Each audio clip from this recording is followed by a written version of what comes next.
rise for the pledge. Allegiance to the flag of the United States of America and to the republic for which it stands, one nation, under God, indivisible, with liberty and justice for all.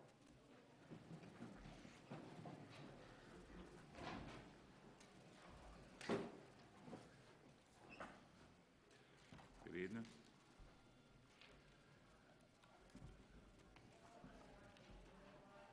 The first item that's going to come to on the agenda is number 2 on the agenda is TCSB Mailpack Branch public hearing. Michael? I inspected the property on October 25th and was in full compliance with zoning. I have no objection to the bond return. In engineering All site Rich? features per the planning board approval have been put on the site. No objection to bond return. Pat? No objection to the bond return, Mr. Chairman.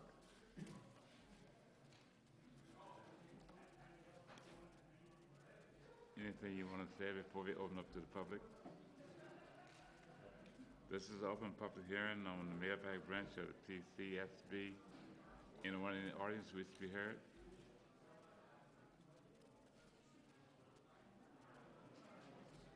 Mr. Chairman, being there's no public comment, I'd like to make a motion to close the public hearing. Second. All in favor? Aye. There's a motion to recommend full bond return to the town board. Can we get one? Okay, I'll make a motion to send it to the town board for return of the bond. I'll second. All in favor? Aye. Thank you.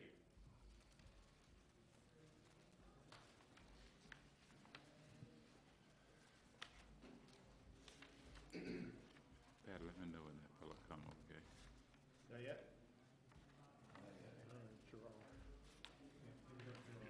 Number 3, Gerard Putnam, Senior Assisted Living Property.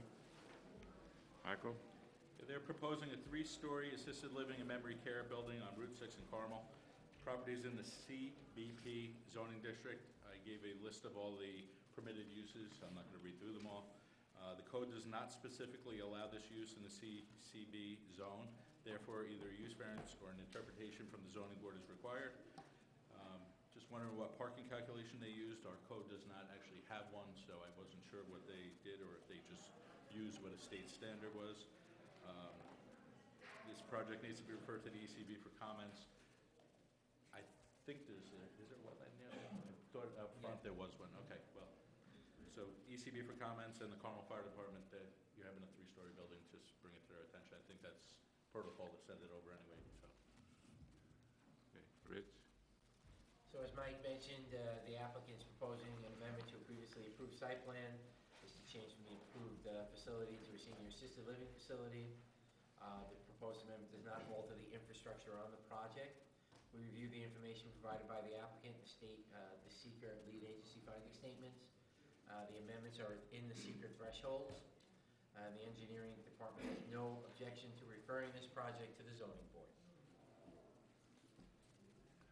Pat? So, Mr. Chairman, you will remember this application. This was the hotel site that was approved a number of years ago. The applicant, as you've heard, is proposing to amend that site plan for a 113-unit senior assisted living and memory care facility. Is next to Scott, you'll see the building is located in principally the same area where the hotel was previously located. The curb cuts are exactly in the same location, parking surrounding the building, very similar to the hotel. It's a slightly different configuration, but it's in the same place, basically. So if you remember when that project, the subdivision, was created and those site plans were approved, a generic environmental impact statement was prepared for that. And that generic environmental impact statement established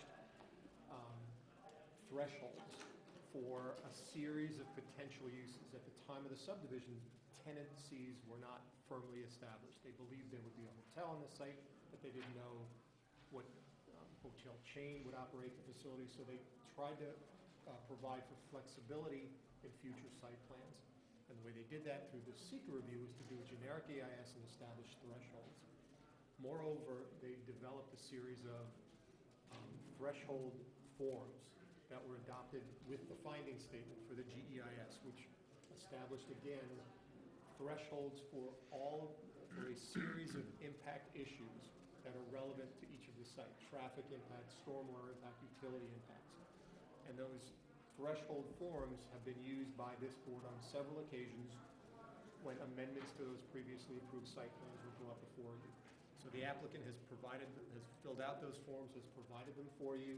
We have some additional questions with respect to that, but they are seeking this amendment to the site plan, and as Mike said, a referral to the Zoning Board of Appeals for either a use variance or an interpretation, and they are trying to establish that they are not exceeding any of these thresholds. So that's where we are at this point. Yes, sir. Good evening, Scott Good Blakely, evening. with Insight Engineering. I'm here with Ann Contugliano from Tim Miller's office, and we represent Giral Putnam LLC. They are the owners of the parcel. Some of the members were not on the board at the time of the original approvals. We have, our original approval for the hotel site was granted in 2008. We have applied for renewals of that site plan approval through 2015. Those approvals have lapsed as the owner has been marketing the property over the last 5 years for a hotel use. He was approached by the Wegman companies out of Rochester, New York, who build and operate senior assisted living facilities. They have a number of them throughout New York, Vermont, Ohio, and I think there's a number in Pennsylvania also. We are looking to your board to send us to the Zoning Board of Appeals, as Pat mentioned and Mike mentioned, initially for an interpretation of the use. As they mentioned, this use isn't specifically outlined in your zoning code. So the initial would be an interpretation of the use as a commercial development. And if that is not found to be the case, then we will move forward with the use variance for the property. This use is sort of a stepping stone or a gap between independent living and nursing homes. It is assisted living. There are units. Studios, 1-bedroom, 2-bedroom units. They have kitchenettes. These are people that have the ability to basically take care of most of their needs. There is staff on hand to help them with medication and other things. Meals are provided on site in a dining room, so they get 3 meals a day. There's activities throughout the day for the seniors. There also is a memory care component proposed for this site. The breakdown is about 85 beds for assisted living and then 59 beds for the memory care. There is no need for full-time doctor care. There's a nurse on call, but there are mainly trained aides and assistants to help the residents with their day-to-day needs. Mike had mentioned the parking count, and the parking that we're proposing is 73 spaces, which is typical of what Wegman builds for these types of facilities. There are 28 to 30 full-time employees at the maximum shift. There are a number of visitors during the day. They anticipate 40 to 50 visitors throughout the day, usually between the hours of 8 and 6. There's deliveries, there's handicap parking provided, and the 73 spaces have been more than adequate for their use, and that's how that number was determined. As Pat mentioned, we have worked within the footprint of the previous development area. The access drive is located in the same location. We have up-to-date DEC and DEP approvals for the stormwater. There is a reduction in impervious surface on this site of about 30,000 square feet from the previous site plan. We have an additional half acre of disturbance reduction. We have pulled some of our development out of the wetland buffer along the western portion of the property. There is a water course that flows through the property. We will have to update our wetland permits with the ECB, but permits were granted. There was also variances granted for the original approval, which we're not going to move forward with, and that was for parking stall size. We're going to conform to the required parking stall size. We've provided access around the building for fire and emergency vehicles. The previous proposal had a grasscrete driveway around the hotel building, but we have a complete loop road around. We will be looking for input from the fire department, but we don't anticipate any issues. We have adequate pressures and flows for water. We have sewer capacity, and again, our stormwater is what was previously approved, and we believe we'll be able to tweak this and maybe downsize what is shown on the current plans. And what we're looking from your board, again, is a referral to the ZBA, so we can see if we have a project. If we're successful at the ZBA, we'll be back to you guys with additional detailed information, and we can go through the site plan approval process.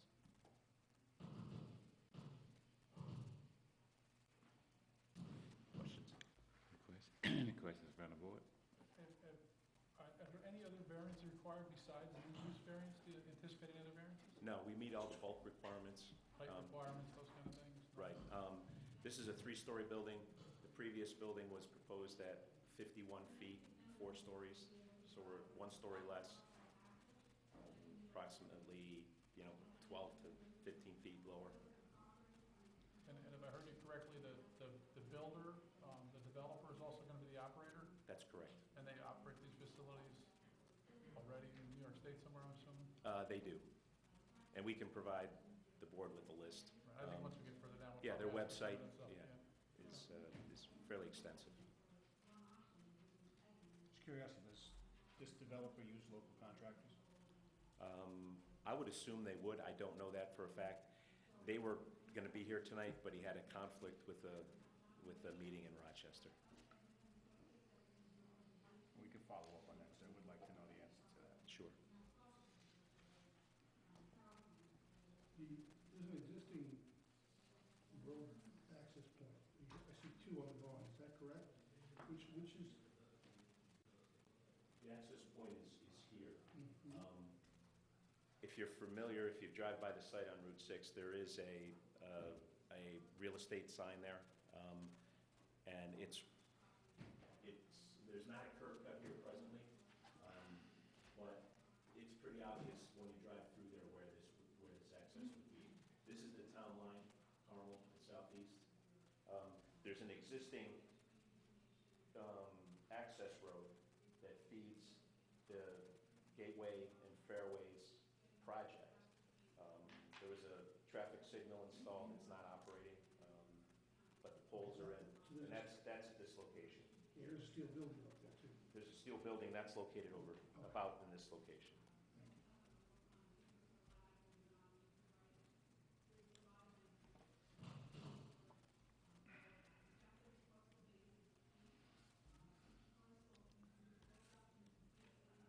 Pat, I'm sitting here trying to figure out how to ask this question generally. And it's something that's been nagged in this town, in Putnam County, for quite a few years. A site that would bring and attract a hotel. If we look at our maps and all of the to-do in the town of Carmel, we'll find that there's none other besides the one we're looking at right now. If this goes the way that proceed, and there's nothing wrong with what he's proposing, then we lose all opportunity of ever bringing a hotel into the, I don't know if that's important or not, but I think it's something that we should put on the table and let everybody understand that it's been there for quite a while, for years. Yeah, it's approved as a hotel site, and Yeah. they have sought hotel operators for that site over the course of that past 10 years. It's still something that everyone should think about Yeah. before. You're right, I don't think there's another suitable site for Not this in, not in similar this town facility. of Carmel, that close to interstate. That's right. Just a thought out there. Joe, did I muddy the waters up or something? No, you're good. I just want everyone to be aware of that. If there's anybody that's got ideas and thoughts about it, after you send it to the ZBA, after he gets whatever is necessary approvals to go, and he come back, the opportunity is gone. And if I could just add Al Salvatico is the president of Gerald Putnam, and they are hotel builders and operators, and they have tried for years to make this project work. Their approvals were granted in '08. We had the economic So downturn. has the town of Carmel. Sure, believe me, I understand. And Yeah. they have tried to market the property.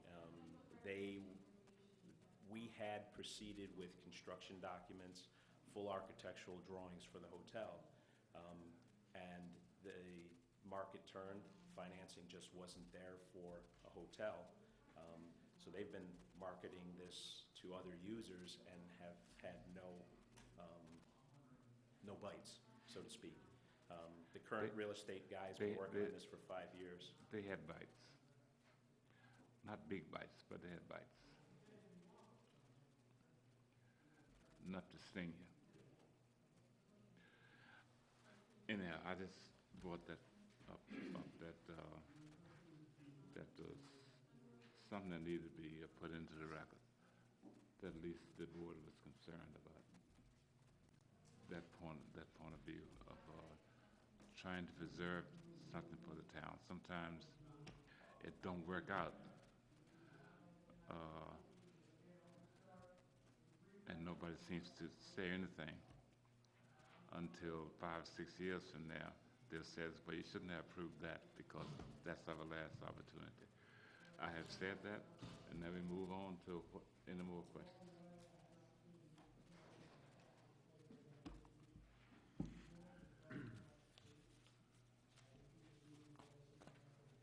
When you mentioned the parking lot and so forth, I guess residents here aren't anticipated to have vehicles? Residents, they are permitted to have vehicles, but typically in Wegmans' experience, they may have 1 or 2 residents' vehicles on site. These people are active, have the ability to walk. The draw of this site is the fact that the residents could walk to the center of Carmel. They could use the walking trail from this site. We are still proposing the pedestrian access from the site through to the subdivision road, which will eventually lead them to the development within the Gateway Summit project when that gets built. But yes, they are permitted to have vehicles. Their history is that there's typically 1, maybe 2 out of the 140 residences that would live here. Well, that may be their history, but I mean, where's that history from? Is it from around here? I mean, I'm just wondering if they end up with 50, or you got, what do you say, 85? We have 73 spaces. No. Oh, 80, well, there's Units or something? there's 85 assisted living beds and 59 memory care beds. And that's certainly something that the ZBA is going to have to go through, and they're going to have to make an analysis of this because there is no parking requirement. Right, that's the whole issue. There is no parking requirement. Right. So they And we- made it up, we have to, And we have the ability on site to provide additional parking. There's a green space located here, in the back here, this portion in the front. Again, we have the ability, and what we've done in the past, depending on, the zoning board's determination, is we can provide parking in reserve. That we would build it now, if it was ever needed, we could add it, and it would be part of the approval of your board and all of the other reviewing agents. So that is a possibility. Public transportation available up there? I believe it is, yes. But the Marriott Rapid Transit is up there, Right. so.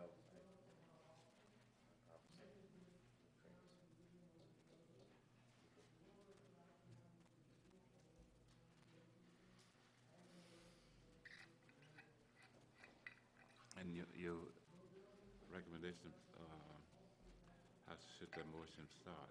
they're seeking a referral to the zoning board of appeals, Mr. Chairman. So the site plans are developed. To include, So really, it's the question of whether it's a use variance or interpretation, and what off-street parking requirement would apply to the site.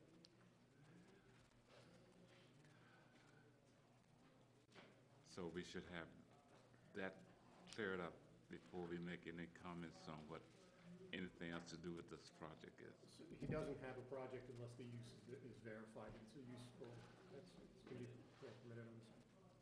Is there any other concern though with, and this is located rather high up, this is, prominent area that's now woods, and it's gonna be clear cut for this? It will be.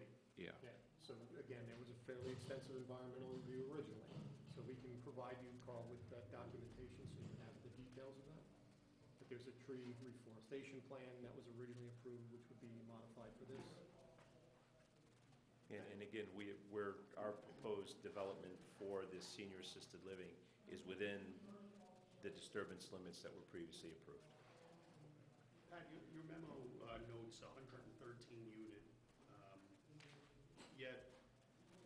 Yeah, there's some confusion, so the Yeah. numbers on the inside plans don't match the documentation that is in the paperwork that was So sent. I'm not great with math, but what he was saying is it comes up to about 144 beds.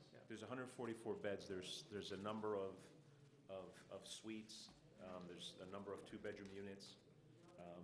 So there's 113 units, and, there's a certain number that have more than one bed in it. I can't do the math, And but. the seniors, they're always into each other's beds all the time. Now, with regard to the memory as part of it, is that a long-term proposition, or is that a short-term for patients? It's not rehab. It's not rehab. It's not rehab. It's a rental, Right, it's it's a an dwelling. apartment. I asked the same thing. No, I was just thinking Yeah. if it was No, there's- short-term, then you'd have visitors coming perhaps more often than you would normally. This is long-term. And once again, once we get to a point, then obviously you would be looking at this one too, right? This is something the board would want to send to the architectural consultant. This is on the same order as the one on Fair Street, right? I'm sorry? This is on the same order as the one on Fair Street. Yeah. Yes. That's a very nice facility on Fair Street. Yeah, and if you look on Wegmans company's website, they have a pretty extensive photographic representation of their dozen facilities that they operate, and it's pretty impressive.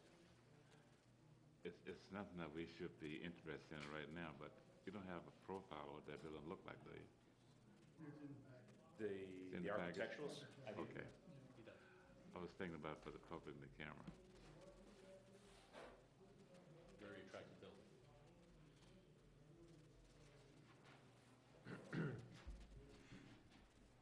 And in the submission package, there's a number of other renderings, but this is a prototype of the building.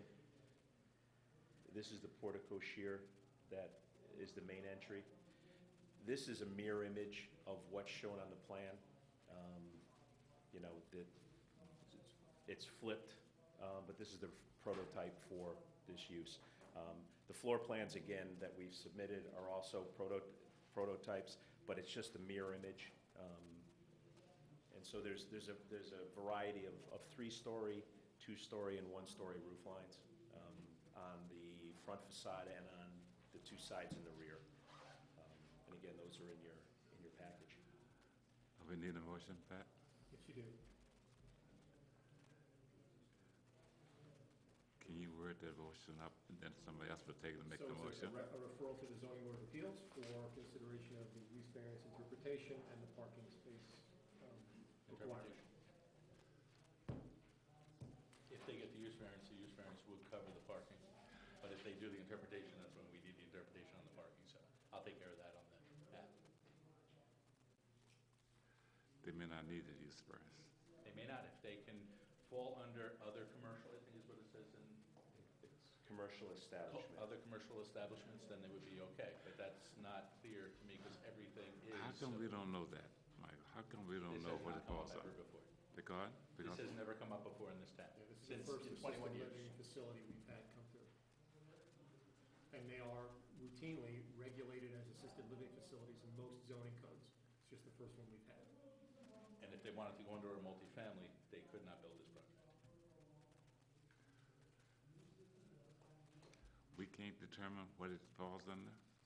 I will not make a determination on it. Oh, The code says, unless it's specifically listed, it shall not be permitted, okay, okay? And I'm not gonna okay. touch that. Now, Pat can't make the motion, but he suggested what it should look like.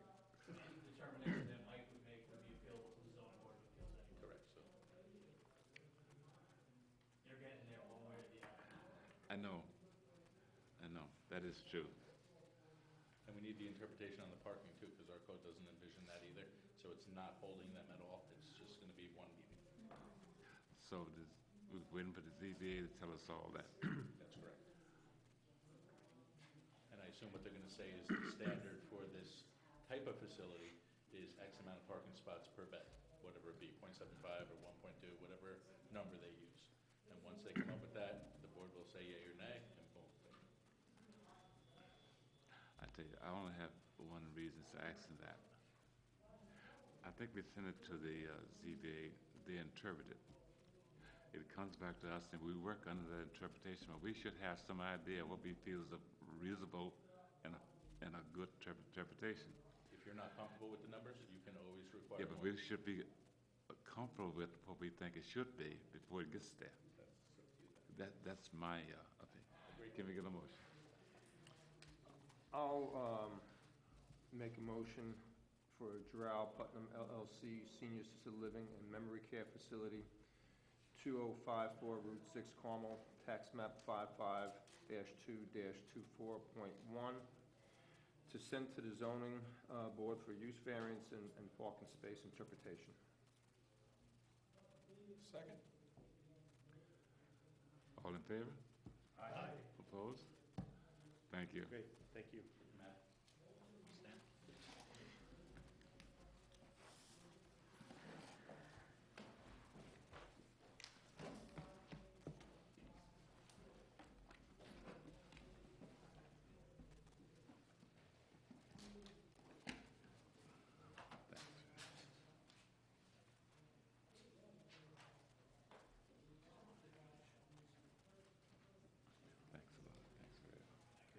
Thanks so much. You. Appreciate that. Cocoa Farms is here, Mr. Chairman. Cocoa Farms?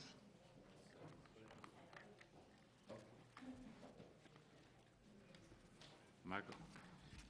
Cocoa Farms is on for public hearing. I have no comments at this time. Rich? All engineering comments have been addressed.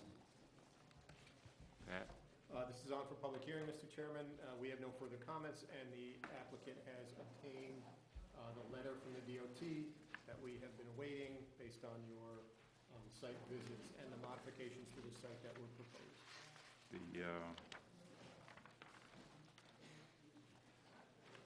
I know they have,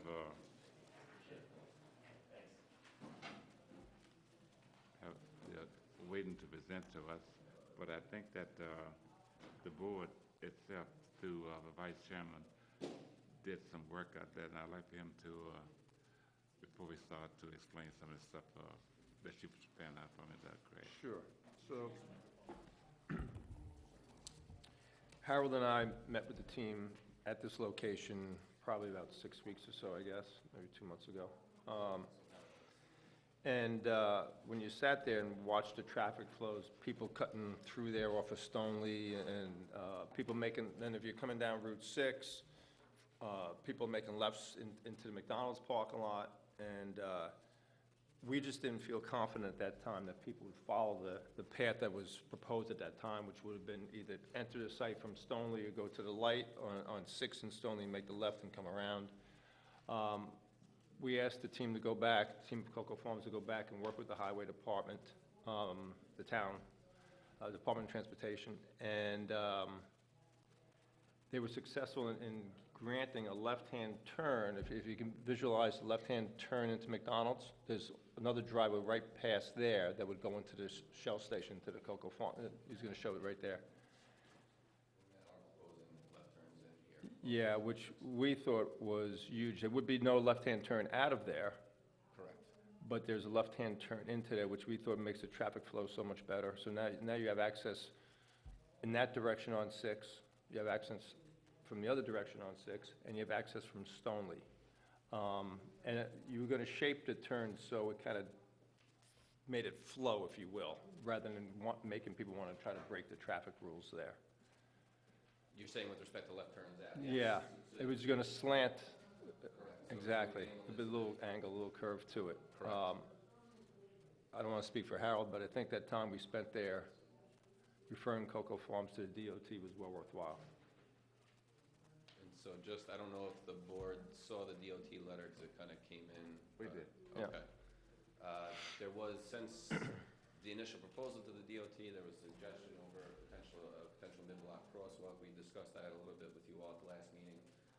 We studied that. We didn't really feel that may be the best for pedestrian safety, but what we did propose is a landing spot. So we have now on our plan a sidewalk running along our side of Route 6, so if the DOT ever wishes to install some traffic calming measures and put a crosswalk in place, they have a place to land it to. So we've connected our site with the McDonald's site, and with that, the DOT has approved our highway access. It might be worth just taking a minute to then also shows how to flow in that parking lot. How do you foresee that flow of traffic once you're in your parking lot happening? Sure. So I can have Frank Dilichotto, our Sure. project engineer, walk you through that. Sure. Good evening, everyone. Frank Dilichotto with Stonefield Engineering. It's good to be here. Thanks for excusing my tardiness and working with us. Got caught in a little bit of traffic, which is kind of funny being a traffic engineer. But you've both seen the plan before. I'll walk you through sort of the highlights and kind of reiterate what we've done thus far with the DOT. Essentially what we have is there's always been and always will, if this is approved, 2 driveways on Route 6. The goal is to keep the westerly driveway more or less in the same spot as it is today, but allow only right turns in. So the only movement that would be allowed at the westerly end of the site frontage along Route 6 would be rights in. Moving towards the east, and again, as Leo explained, this was proposed originally as right out only, long time ago. Through discussions with the board and through professional staff, we then went to right in and right out. And then after we met in the field with chairman and vice chairman and DOT, we decided to appeal to DOT to allow the left turn in as well. So at this point, you have the ability to make a right turn in, a left turn in, and a right turn out. I should note that we expect the right turn in maneuver to be a very, very, very low volume maneuver, because you'd have to pass up this movement in order to want to make that right. And the site's obviously at a very, very key corner. It's got good visibility, so these rights should be fairly minimal. And then we did secure, I believe it was last year, approval from Putnam County Highway Department, which has jurisdiction of Stoneleigh, for a driveway which is generally in the same location as it is today, at that location as well. So you have the ability, as the Vice Chairman pointed out, to enter the property at positions, which should relieve one position or one driveway from having to do all the work. The way this site lays out and the way a lot of gas station, convenience store combos lay out is really to feed off of pass-by traffic that's already on the roadway that's looking to do this in the most convenient manner. So the pump islands are laid out parallel to both roadways, really parallel to Route 6, but still, more or less parallel to Stoneleigh Avenue, so that vehicles can essentially circulate in, most likely by virtue of the main curb cut layouts, most likely towards the store. And then when they want to leave, they'll circulate through Route 6 and leave. A small portion of the traffic might want to end up continuing down Stoneleigh Avenue. You have the ability to recirculate through this 24-foot drive aisle here and move back towards the site. We think the dominant flow is going to be from west to east as you move through the site. We have 15 parking spaces on this property, which is 5 in excess of code. Code requires 10, so we provide, obviously, the prime parking spaces in front of the convenience store, and then we have some overflow parking for, an employee would be encouraged to park back there. Anyone who's there to just, do something to their car, check directions, whatever, can park back here. So we've really tried to maximize the way this site lays out. I mean, it's a triangular shape, so we had to locate the majority of the buildings and the construction type features towards the east end so that we could maximize the width of the site. And we think we did that really taking into consideration all the comments that we've had from a variety of jurisdictions and put together this plan. So with that being said, I'd be happy to answer other questions about circulation and traffic. And I just wanted to note one thing before I forget. The sidewalk that was proposed between our site and McDonald's would also provide sort of a link between those two uses. The DOT noted in our conversations that it's possible someone might want to run over and grab something from our store or vice versa, and can now do that with the sidewalk. We are still going to work with DOT on the exact orientation. They did not like to see a sidewalk jog or curve. We have no problem addressing that. We're going to just basically go straight towards McDonald's if there's no change in orientation. What's this stripe in Stoneleigh? The white? This is just a crosswalk. Oh, yeah. Rick, who would be responsible for that sidewalk? McDonald's going to take care of that, or are you going to take care of their sidewalk? It's a great question because I think in New York State, property owner maintains. Yeah. It's a great question. McDonald's would have to maintain it. Yeah, Plus, there's a sewer easement over there also. right. Because the projection of our property line comes up to here.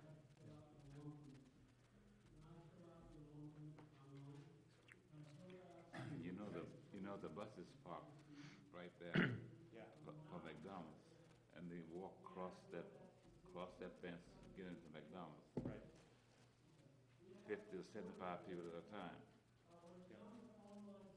So whoever puts that sidewalk there is responsible for that. Yeah.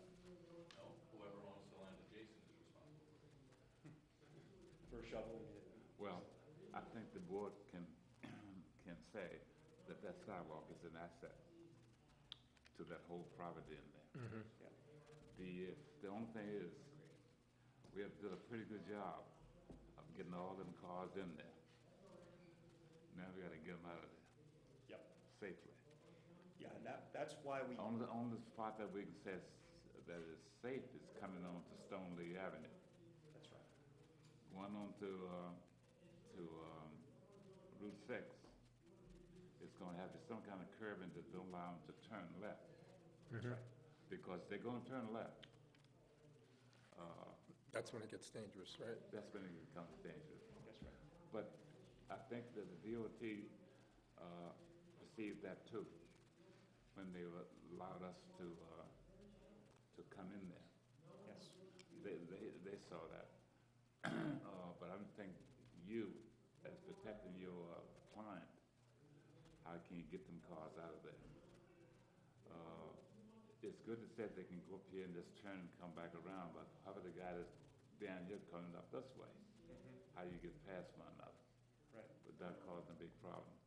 And we're trying to protect the vice chairman because he can get blamed for all that if they get hung up in there. It's a great But- question, and You gotta utilize, it's too bad you didn't have one more exit on Stoneleigh Avenue, but you can't get it there because the convenience store is right there, correct? right, Is there's there also any some, kind of way to get another?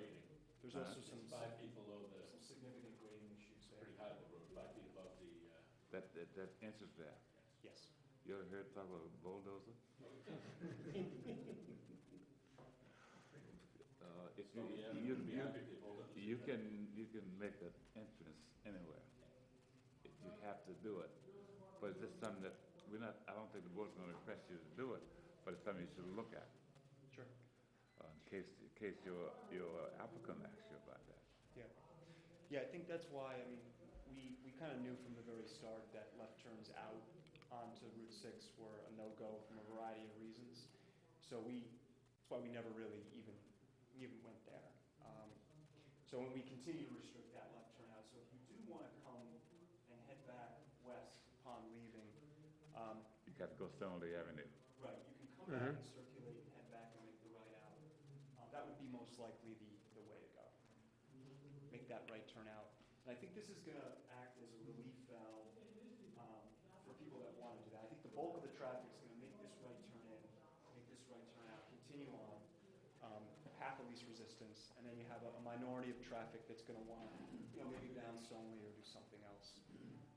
So I think it lays out right. I think introducing a curb cut here, what's nice about having the two entrance points here, it organizes the flow of traffic at the pumps. You introduce a curb cut here, now you have traffic that's We're doing this at the pumps. not suggesting. I Yeah. told you there was something that, in case your applicant asks you about it, Sure. traffic getting in there. That's a proposal you get out of there. But I don't think that there's anything else that this board can do to make that any better. I think there'll be more traffic than you think coming off of Stoneleigh into there. There's a lot of activity on Stoneleigh, the Sure. condos there and the businesses there. Into that development, into that shopping center, coming out and then going west on Yeah. 6. I think that will be quite a bit. I don't think it's just going to flow the direction you pointed in. Agreed, yeah, no, there's definitely, I mean, Stoneleigh in the evening certainly has Yeah. a good amount of traffic. Where's the delivery truck gonna queue up? So the way, in terms of fuel truck, we have the brand new underground tanks at this location right here. So the way the truck's gonna come in, it's pretty much gonna make a right turn in, pull up parallel, drop the fuel, and then leave. And he can make those, He can, they look pretty sharp. he can, yeah, yep. The Route 6 exit and entrance, that's just striping, that's not an island.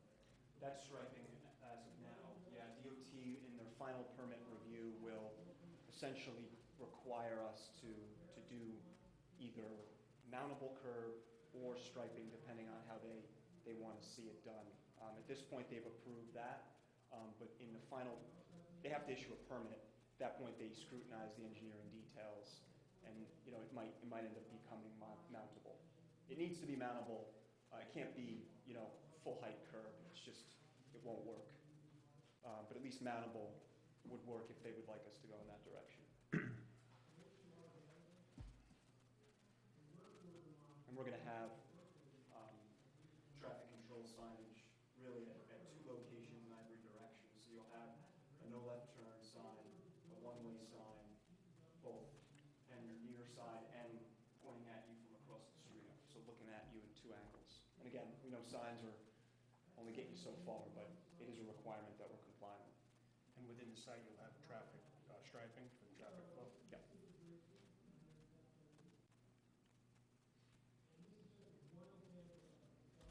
Any other question? Just in that gray area next to the building, that's a trash bin, right? Dumpster. Yeah, so that Yeah. is a dedicated trash enclosure zone with, it's about 11 feet wide and roughly 25 feet deep. So a front loader can just come way in during off-peak hours, front and back out of the consumer market.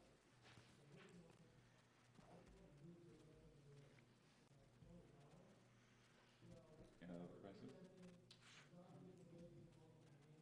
Public hearing, Mr. Chairman. Are you finished with it? We'll hold a public hearing. This is the public. This is, This is what? Oh, I'm sorry. It's time for I'm public sorry. comment. Oh, I can't read this thing, said public hearing, page. This is the open public hearing on this application on Cocoa Palms. Anyone in the audience wish to be heard?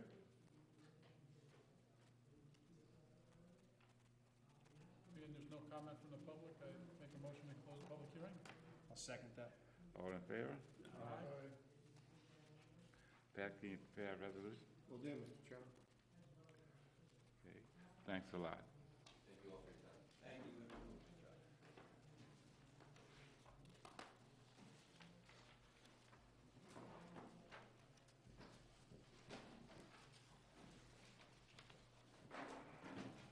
Easter sales?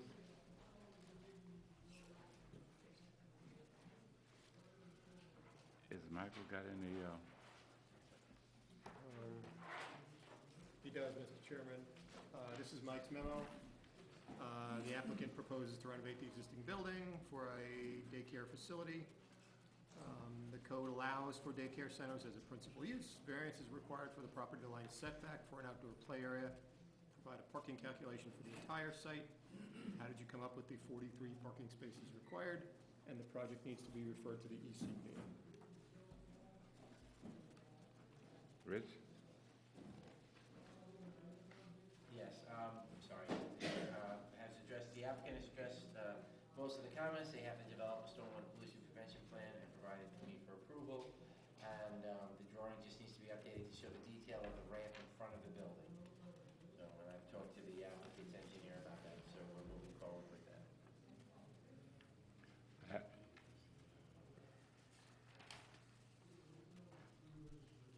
Sorry, I asked Pat a question. I apologize. That's okay.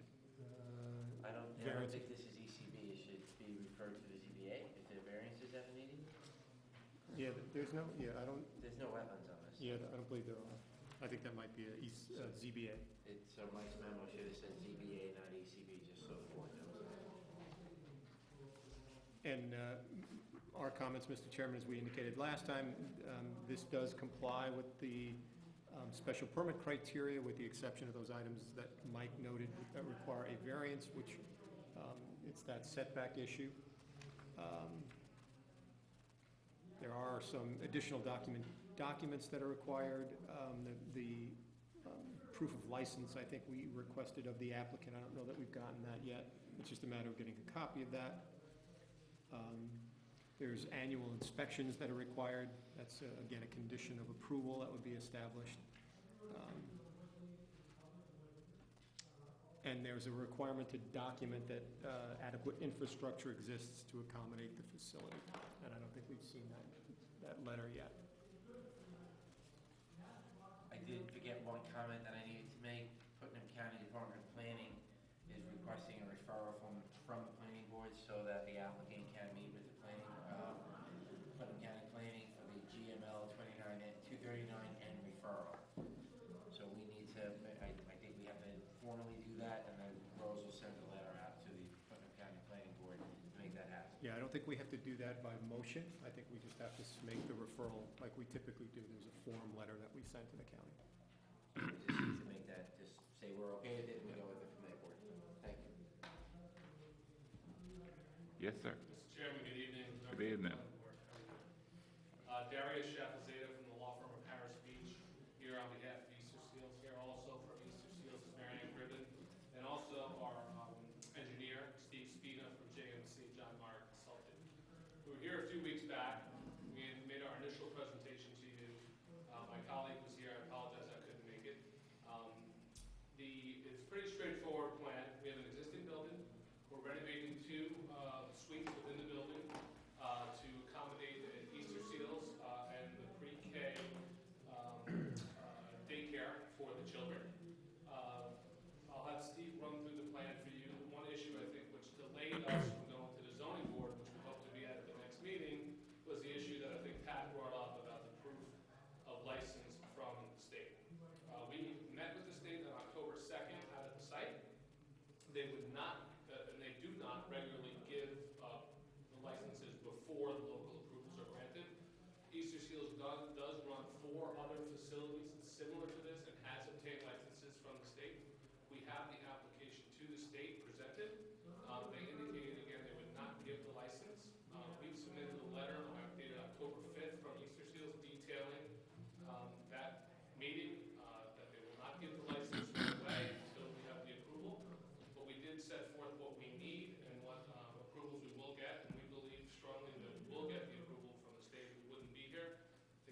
I'd like to answer you on that, on your concern, because you got a valid concern that the state would not give approval until we ourselves give approval until they have approval from this board.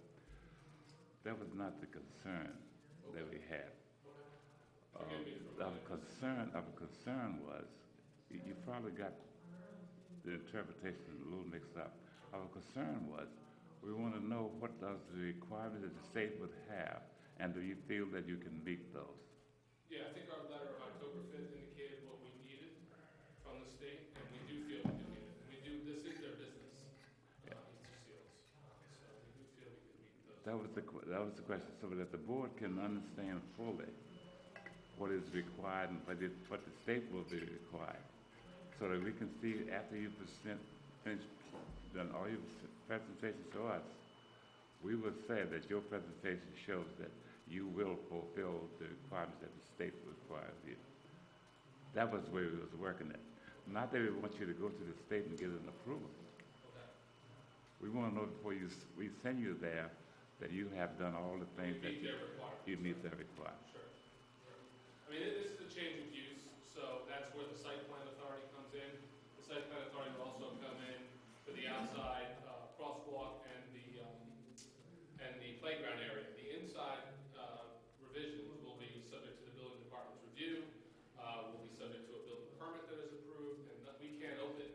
The state comes down and inspects, and if we don't have it meeting their requirements, they will give us the license. So we will do that. We can, during the site plan review process, we can even give you more details on that, but we need to get to the zoning board to be able to get those variances, hopefully, and then come back here and we can have chapter and verse. But I want you to understand, this board must understand what the state is going to require of you, so that we can help you get to the state with an approval to go forward. Okay. There was a letter that I submitted, and it outlined each component that would be required through the Office of Children and Family Services, which is New York State run and operated. And so those wholly include a certificate of occupancy, a fire inspection, a health and safety report, and some other items as well. But that's pretty much most of it. And, the certificate of occupancy covers a whole slew of the other items. We're not looking for a certificate of occupancy. No, I know you're not, but that's what they require. Yeah. We can copy that letter if you need another one. No, that's okay. Okay. Yeah. Thank you, sir. Pat, Yes, sir. you have listened to and read what the state require, right? Yes. Guidance from you that what they are proceeding with is heading towards those clarifications to meet those requirements. Correct. And that's what we are doing. That is exactly what you're doing, and one of the big issues is the provision of the outdoor play area. That's a requirement, that's why they're before you to do that. Most of the other issues are interior building code related issues. We have Vince here tonight too. Yes. Vince, you awake? Have you looked at this application? No, I didn't think it coming for you, right? But I just wanted you to look at it because it's. Yeah, they're not proposing any modifications to the building facade. Well, my interpretation, in my years in the building field, the architect was not only look at how beautiful the outline of the building is going to look at. He'll also look at how the function of the building is going to be and how it's going to arrange itself in vicinity of that. That's what we've already had architects to come and interpret that and design accordingly. Is that a fair statement to make? Could you clarify that statement for me?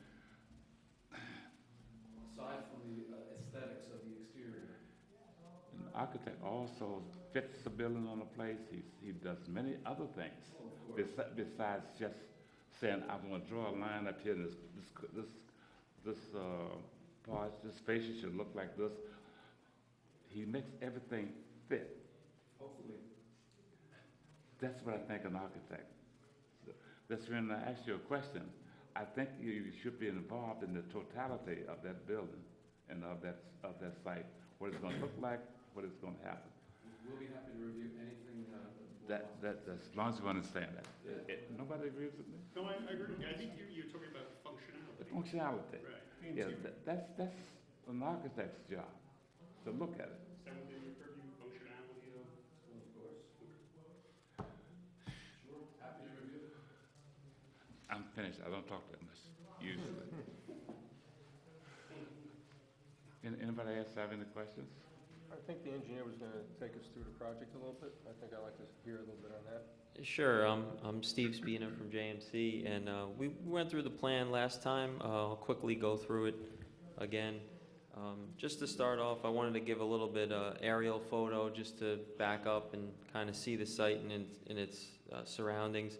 So it's kind of a long site along Old Route 6 and Route 6.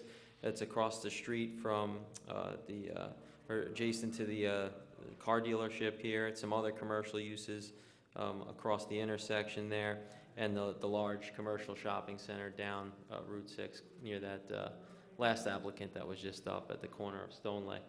And there's a large forested and kind of recreational or undeveloped area behind the site as well, and then the county trail for bicycles and walking pedestrians also traverses along the north side. Could I start with just a minute? You set this on top. Could you raise that up, set it up? Thanks. Well, and I guess I'm kind of finished with the aerial, but here's our building here, some existing parking in the rear, connects to this kind of an industrial storage use here, and some parking in front of the building. Here's the main access driveway from Old Route 6. And I'll get into the site plan. Is that where the Oscom building is? Rich, is that where the Oscom building is? The what stone? Oscom. Oscom used to have a place. Yes. Yes, it is. It's one of the tenants. Yeah. There's a number of tenants, and I think there's a Sprint, not a store, but kind of a parts retailer kind of tenant. There's a nail salon, the Oscom. These two tenant spaces that we highlighted in the middle here were the former PARC Adult Learning Center that we're reoccupying into a children's daycare center. Majority of the site is not going to be disturbed or altered in any way. What we are proposing as part of the requirement for the reoccupancy for the daycare is a crosswalk here out to an outdoor play area here, which would be accessible with a ramp. There's about 4 feet of grade change from the existing parking area up to this existing lawn area that we're proposing a play area within. The play area will be fenced, and it will be, a portion of it will be impervious area for strollers, for the children to ride small bikes and tricycles on, and most of it would be lawn as it is now, just enclosed.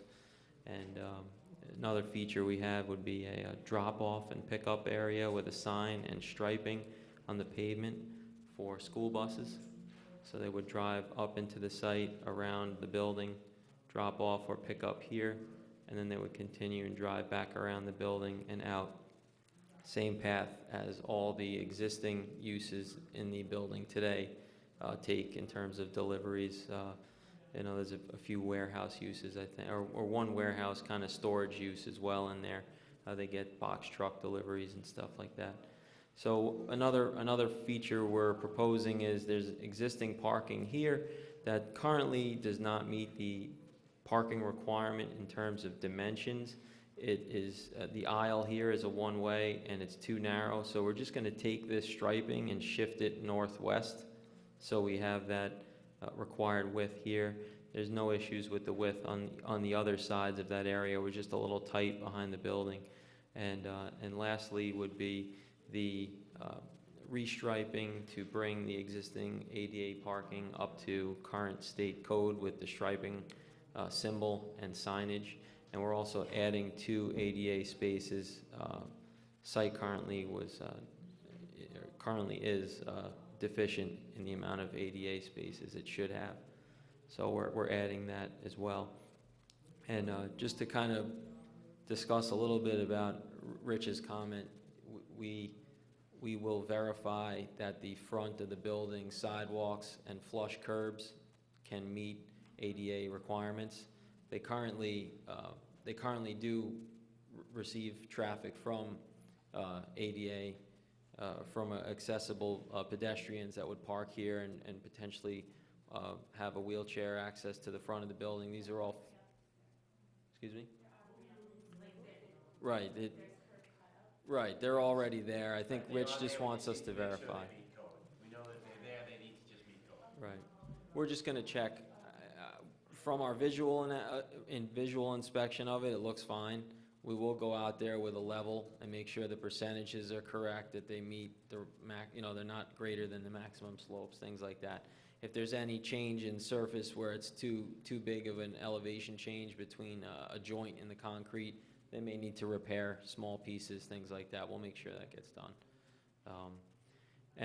Lastly, the only change to this plan since the last time we were here is Pat had a comment about adding a trash enclosure.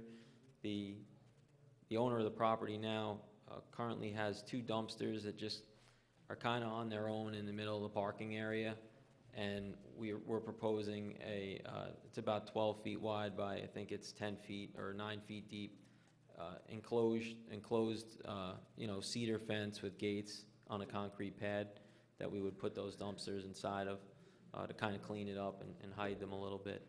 That's the only change we've made to this plan since the last time we were here 2 weeks ago.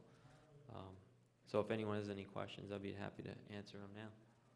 Well, one thing we discussed last time was some sort of visual barrier between the bike path and the back part of the play area. Right. What are you guys going to do with that? Well, Because I recently went, and I would like to put the slots in, with the things that just kind of thread throughout, that's what I was thinking of putting in. And the fence comes to about here. Put them in the fence that you're putting up or the existing fence? we would put them in the existing fence, I think, because it was a higher fence. We could put them in the fence that we are proposing, but it's only, I think, a 4-foot high fence. Right, no, the one that's already there is much higher. Right, I believe the one on the county trail is, I think it's 6 feet high, from what I remember. It was taller than me. Okay, so that's where the slats are going to go? We don't think it makes sense to do the landscaping just because there's only going to be about 5 feet between the 2 fences. I mean, we could certainly propose shrubs that would grow within that distance, but then it would be a little difficult to maintain them and get back there for, if any garbage got back there, if the fence needed to be repainted or replaced. So we thought it would just be less of a maintenance issue if we just put the slats or even that kind of material that it's kind of like a vinyl rolled out or like a mesh rolled out material that you would, fasten to the fence. Steve, who owns the fence? I don't know the answer to that, who owns the fence. So I think, if you start putting mesh and roll and everything there, I'd find out the ownership of it, and then right. you might want to go and get planting instead, because it may not be your fence. Like, we're still working that detail out with the owner. The other thing we thought of too is maybe just the back portion of the playground fence would be 6 feet high. So it's not doesn't feel as much like a pen for the kids, just that one side, and then you put the mesh there or put the slats there, if the fence is not owned by the owner. Why wouldn't you just eliminate that fence, that back piece of the fence? Why couldn't we just take it out and attach to the bike trail fence? We thought about that too, and we kind of think it could be a little bit of an issue where there's no distance or buffer between any crazy person walking on the path and the kids. We don't want anyone reaching into, not that they could go over the fence, but we just wanted to have some space. That would make sense. It is kind of crazy to put 2 fences right parallel to each other that close, but trying to minimize contact between the yeah, just kids and the potential of something. I think given the planning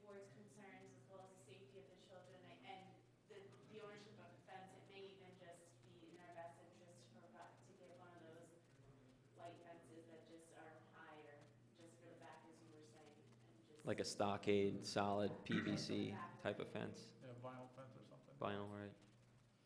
Yeah, I think, I fully anticipate the next time we're back before this board, those kind of details are worked out and all comments are addressed. At this point, we are going through those kind of options with the owner. I think you should consider that, whether it's some type of barrier or a stockade fence. Keep sight and any chance of communication with the kids separate. The buffer's a good idea. Not only across the bike path there, you know, as you head southeast, but last time I had mentioned, right, see at that walkway right there? Right here? Now go just up to your fence line, right there, as well as that. I'm concerned about that being a low fence. Because again, now you're gonna have the public walking right. Oh, you mean this portion here? Okay. Right, because that is one of the other features of the site. The public does park here and utilize the owner's lot and access the trail. So, I mean, Could you hold just a I minute? don't think that's unreasonable to do that. Vince, can you work that problem out? Can you look at that? Sure. If you get the engineer, whatever you get, work it out, come back and tell the board what it should be there, and that's what they'll put there. Okay? We'll take care of that. Can we move on? Well, the only other thing I want to point out, since Vince can get involved, they were indicating that to the right of what the trees, they were going to have a double gate there. Right. To allow access to vehicular, I guess, trucks or emergency. So, Right. I mean, that's something maybe you want to contemplate as well. But unbeknownst to Vince, because maybe he doesn't know, I gave that whole section to look at. Everything. The fence, the walk, the play area, everything. Make sure it comes out correctly. So if you're gonna be involved, then they're gonna need to do the application through Rose. There's a permit fee involved with having the architect involved, and after the first review, there might be a need for an escrow to have him continue doing reviews, just so you're aware. Well, Vince sits here and he feels uncomfortable because he's not doing anything. I'm trying to keep him busy. And I think that's something that's in your field that you can get it done. If you can't do it yourself, you can get yourself an engineer. Or somebody that would help you with it. To make sure it comes out. Because we're talking about people walking that bike path and kids playing against it. That's asking for trouble. Well, I mean, the kids are going to be supervised. Always It's- understand that people that walk that bike path is sometimes not your everyday people. Right, We have to right. consider that. And you got kids up against there, we have to consider that. We'll take care of that. You consider what you gotta do to get your project done. But I want Vincent to take care of that, all that back fence and all that. Okay? If I may, can I ask you a question? The access is at the back, right? Isn't there, that's a higher elevation than the front, right? It's a two-story. The building? The building? Yes. Well, it's all one grade. Okay. Right. It's a pretty flat site. Yeah, but the walkway, is there a covered sidewalk there, or is that walkway out in the path of traffic? This here? Yeah. No, it's right in the path of traffic. It's going to be striped, and the children will be walked with their teachers across. There's no covered walkway or? No, it's not covered, no. They couldn't do that. They weren't building it, the trucks or deliveries and things like that. Vertical, I'm not right. familiar with the back of that building, Yeah, but they make deliveries back there for the other uses. just thinking in terms of safety of, I'm sure the state's probably got a requirement. So you're gonna probably have to put cones out with the sign on it and everything else that says on the road. And is there access from, you noted on the aerial, that there's another parking area or something that it runs off to the north there? Yeah, is there traffic coming from there? Is there normal access from there, or intended access in any way? I mean, all the pavement is connected. There is access. Vehicles do drive from that lot to this lot. Our experience is that lot is overflow parking lot right now, being used because I guess there's some work being done across the street for the dealership, and they're gonna move all their cars from there. Yeah, right now, that's It's- being used as a car storage area.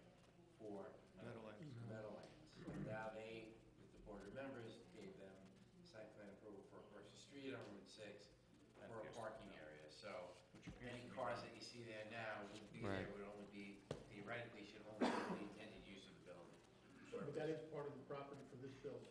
There's three properties. Three properties, no. That's all connected. It's connected, but it's not the same property. Same owner.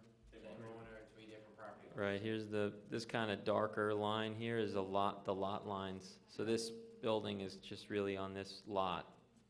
And then this lot is the one that extends back, and this lot where the playground is also extends all the way down here. I'm just talking about traffic, thinking about traffic flow, if there's no access point to that lot, I think further down. There is, but there's not a use There's no use. where they're, yeah, correct. They would come out through the front for the depot or whatever. What is that, an oil? Right, down here, yeah, it's, I think, oil and propane storage. They mostly use this driveway for that, See if, down here. we can't see it from it, you gotta pick it up and show us. That's, can you work that out? This driveway here.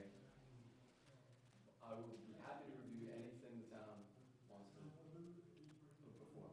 This board is asking you to do that. Yeah. Don't, If I receive a submission. now, to the gentleman, Yes. don't explain no more. He's gonna explain it the next time he come back here. When he sits down with you and all of you and work it out, he's gonna explain that we're not gonna hold you up. We're gonna send you on to the ZBA. But we want that safety in the back to be safe. Work out the fence Yeah. issues. We're dealing with kids. I know you understand that. Okay. Your solution may be to change the fence on the bike path. Put your solid fence there and get rid of that little corridor. You know, that may be the best solution. Just, you came up with it just maybe for the stockade. Dave, I appreciate that. Vince is gonna take care of it. I'm playing architect. I live Okay. in the builders that play architect. And Vince, you understand, you can see it from our minds what we're thinking about. When you come back with something, it's yours, and you stamp it, and that's what you feel is safe for that building, for those kids to be Put there. his name on it. So we can send this off to. You know, planning? we shouldn't minimize those kids up against that bike path. Yeah, sure.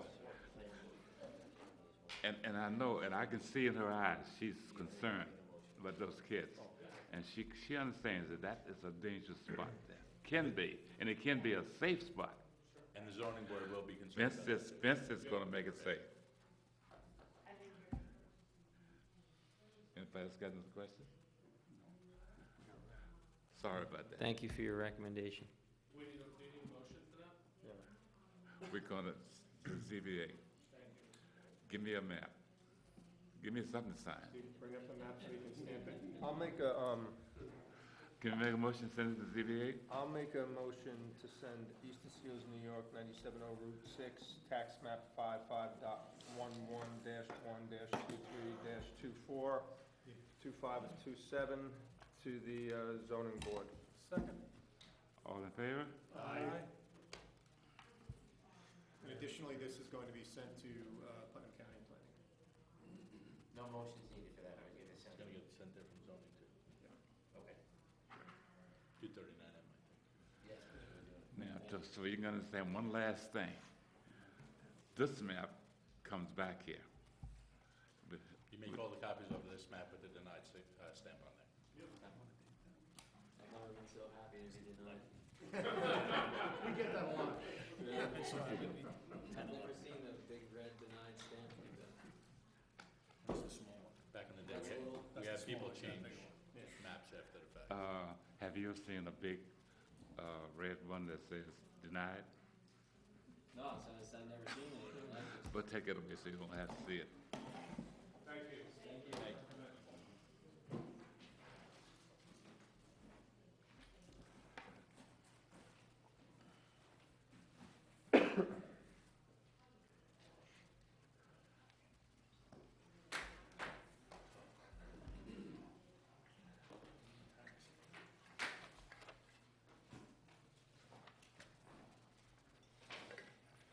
Central Hudson Gas and Electric.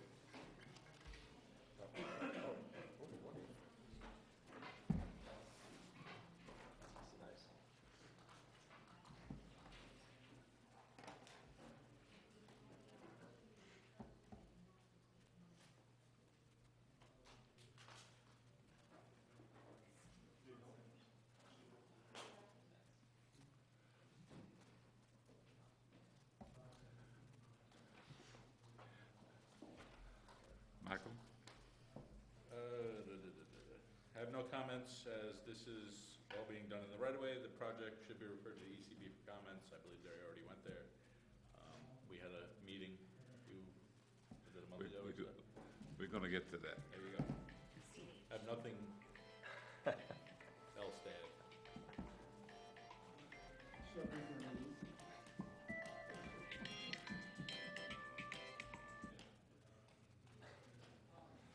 Don't forget the milk.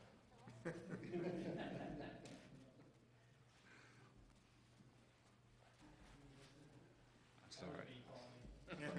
Sorry about that. The, Michael, you answered already? Yes. Rich?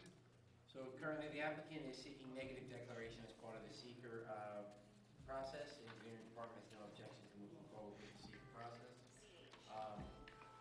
We're still working on some detailed comments with them, but that's not for the board to look at now, because we're still working that out with the applicant.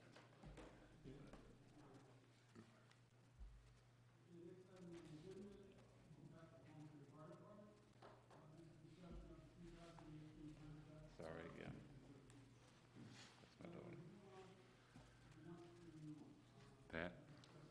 Same thing, at the point where you can consider the neg deck. At the last meeting, we addressed the site planning issues around the station site itself, the additional screening, the color of the equipment inside the enclosure and so forth.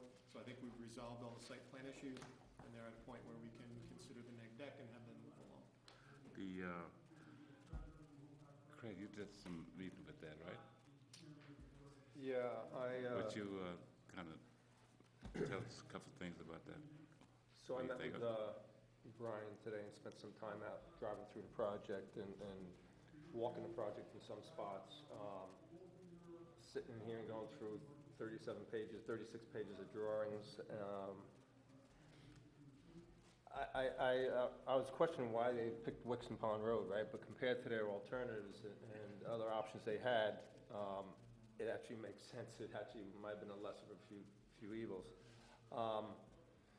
Brian walked me through exactly where the lines would be run on the road shoulder or the road edge. We went to where the regulation system will be, the regulator system will be, and that's very much off the road. You can't really see it because you're driving. Brian knew where it was, but I never would have seen it because actually there's a piece of property, I don't know, 20 feet wide that they own now, right? And it's going to be at least 60 feet off the road. Not many houses, 2 houses back on the left. Certainly worth looking at yourselves. So I personally think there's really very little impact to it. You're working with the town to see, with Mike Simone, to see who's going to blacktop and how we're going to blacktop. I think they'll work something out that's probably beneficial to the town on that. If you picture yourself coming off Bullet Hole Road, coming down and making a left towards Wixon, right there's a major intersection.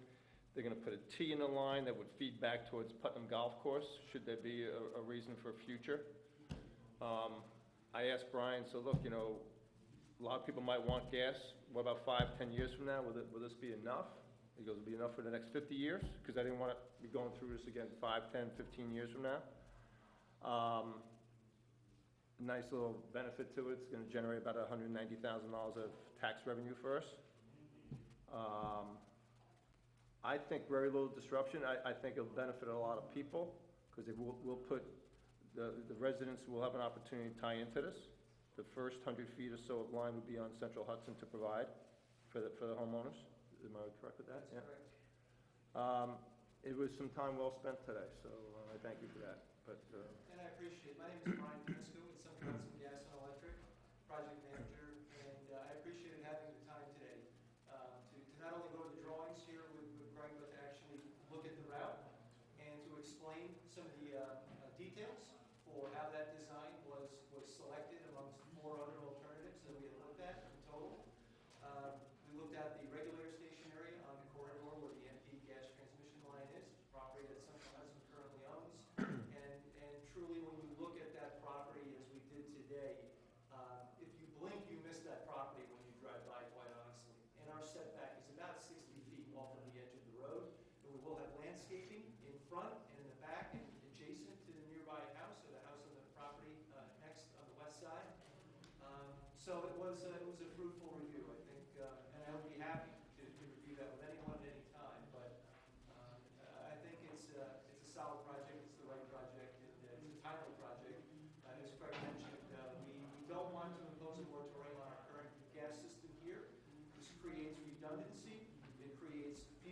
fly for many, many years to come, 30-plus years.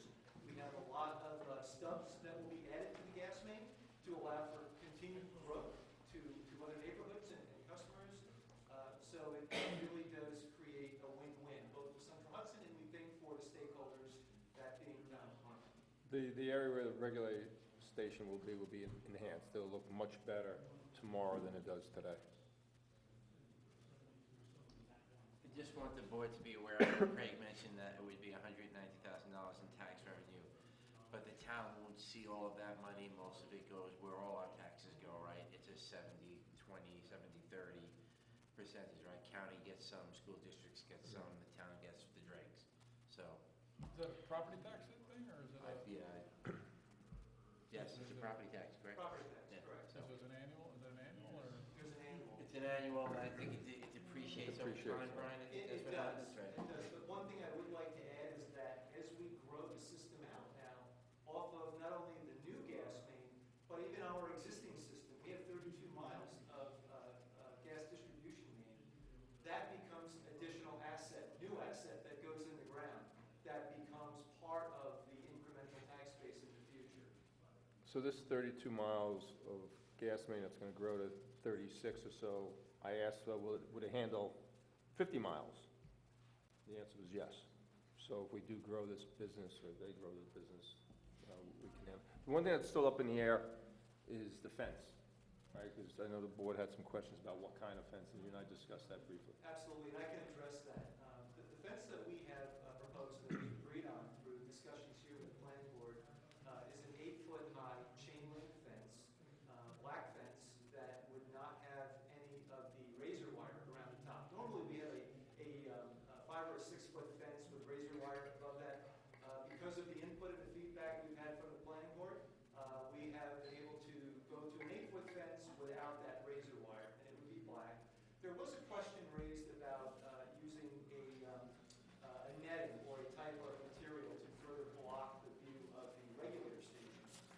And our position is, we had discussed this previously with our security staff, and we've had meetings here. Our security team does do roving patrols, and they're not announced, obviously, for specific reasons.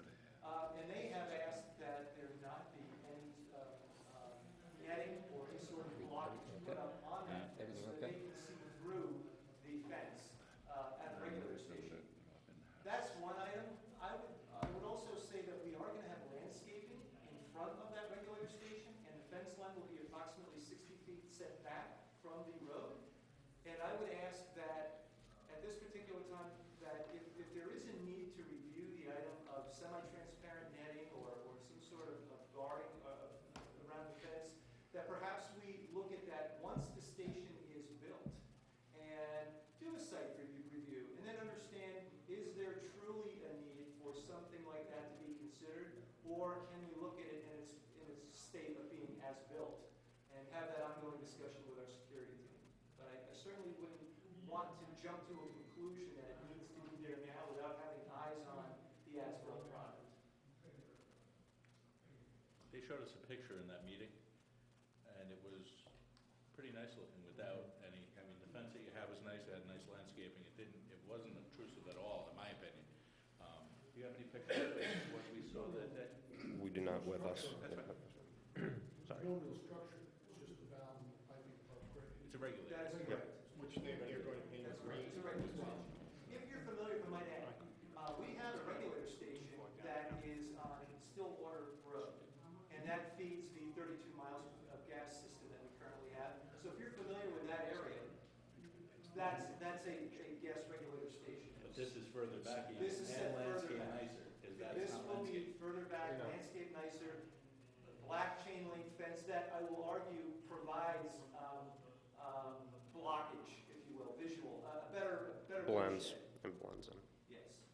Is it, and I think we had at one point discussed lighting, there's no. No lighting. There's no site lighting, there's no electric power to the regulator station.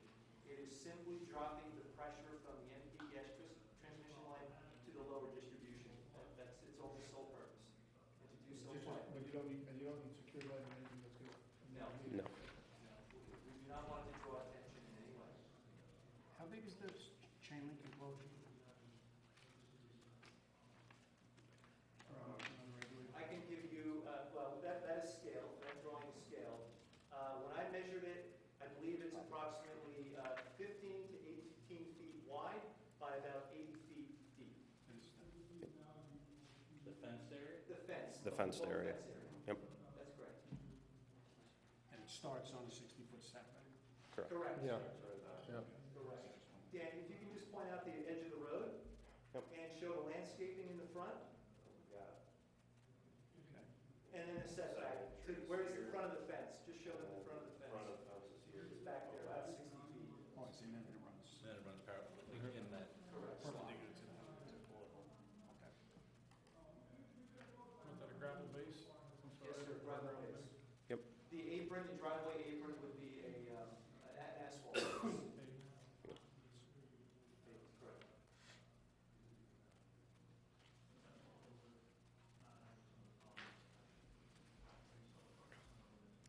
Okay. Any more questions? Pat, we would be ready for a seeker. Yes, Mr. Chairman, if you're comfortable with the plan as presented to you, we can prepare the negative declaration for you, have it for next meeting. Around the board, are we happy with it? Okay, Pat? We'll prepare it for the next meeting, Mr. Chairman. We'll have a negative deck at the next meeting. Very well. I appreciate your time. And if I can just ask what the next steps are with the planning board in terms of following the negative declaration. Our site plan application was previously accepted by the Environmental Conservation Board, so they have that. And just understand what the next steps here would be following the Oh, we don't hold it up, it's the planner that does it, the holding up. So just find out from him. Just find out from him what the next steps is, and he'll tell you when you get that negative back prepared. They do need a public hearing, Mr. Chairman, so we can move them in that direction if you so choose. I don't see why they could not. Do you see any objections to that, Craig? No. We'll schedule one. That would come up in, 25th?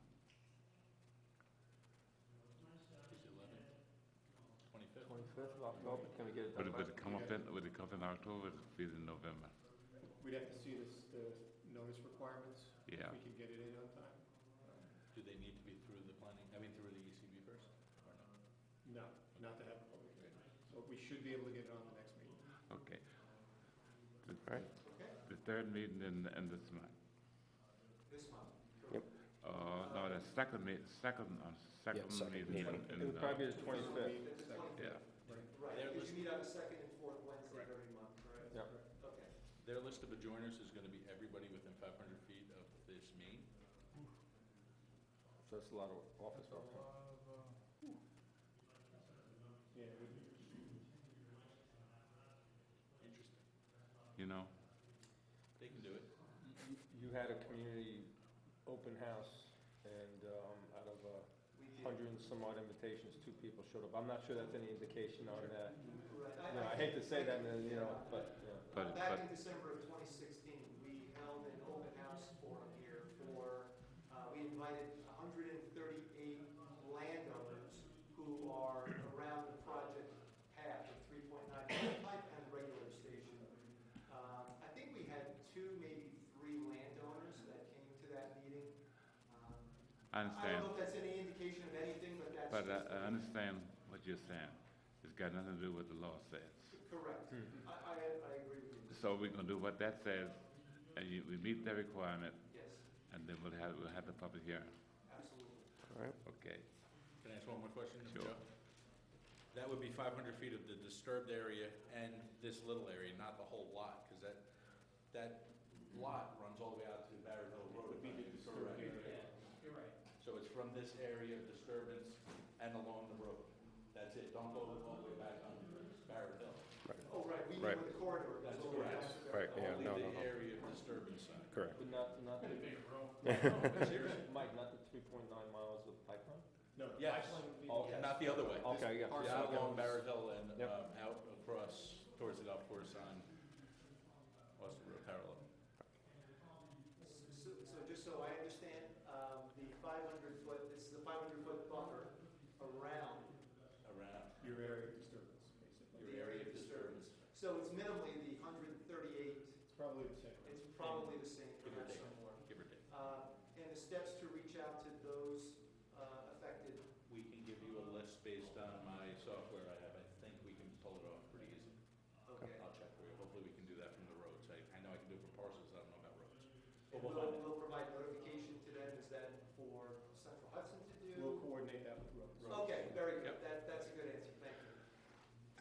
you were thinking about the planning board was gonna do it. Go buy some stamps. No, that's your job. Yeah. Well, that's the job. Good cost. Thank you. Thank you very Thank much you. for your time. We really appreciate it. Yep. Thank you too, Craig. Oh, my pleasure.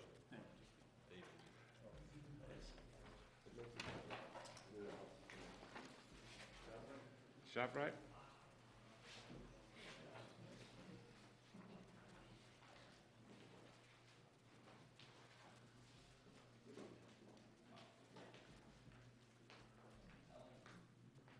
Good evening.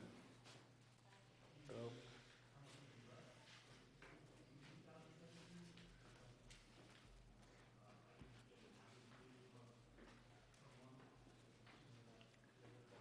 Mr. Chairman, members of the board. How you doing? I'd like council to Shamrock Mall, fellows, applicant, the engineer, and the architects, to address the board's comments. I know the last meeting, the board. Could you hold just a minute? I'm sorry? I'm always have to stop lawyers from talking. Just hold it, just hold it, just hold it just a minute. All except for one, I can't get one to talk.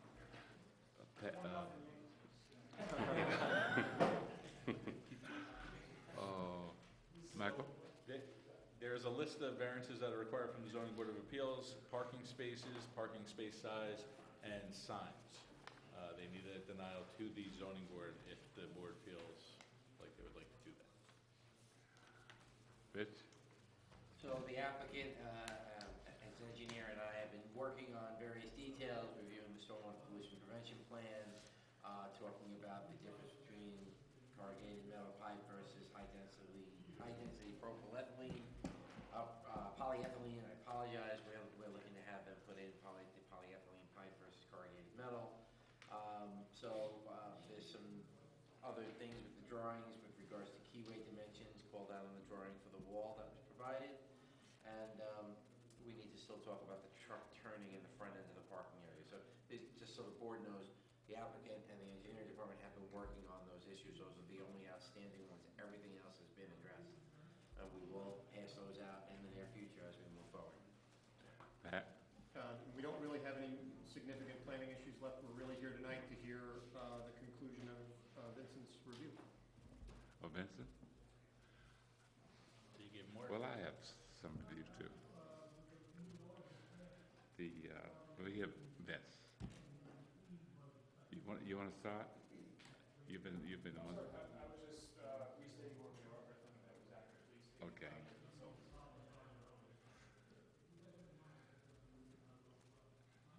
I have one concern. And the reason I have this concern is for the reason that there's people that are walking up and asking about ShopRite is going to put an addition on. And not just one or two people. The first thing they ask, I can't get a place to park in that place now. What am I going to do when they put that addition on? That's a question out there. And I don't know how we're going to answer that. But we're going to work on it.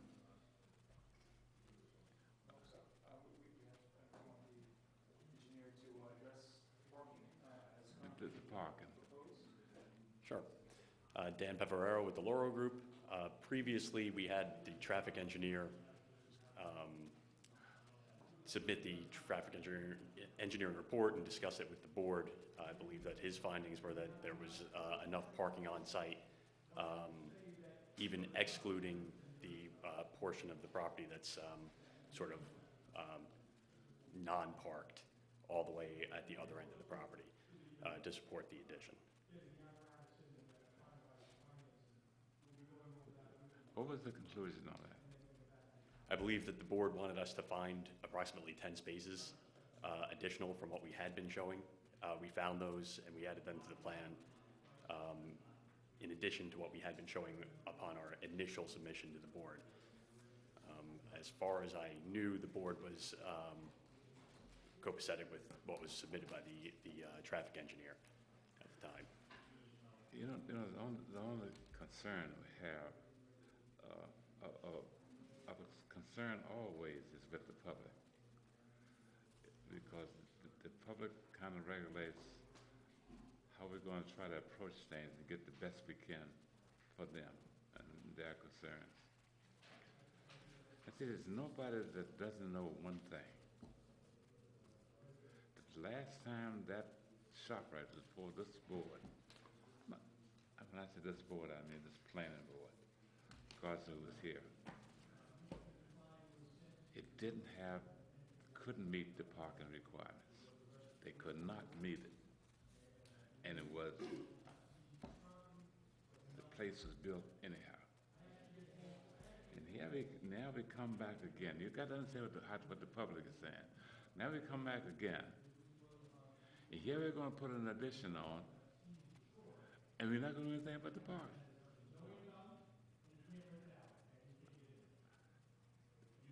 You must understand, that's a hard sell. Correct me if I'm wrong, my recollection at the last meeting was that. I know what they did at the last meeting.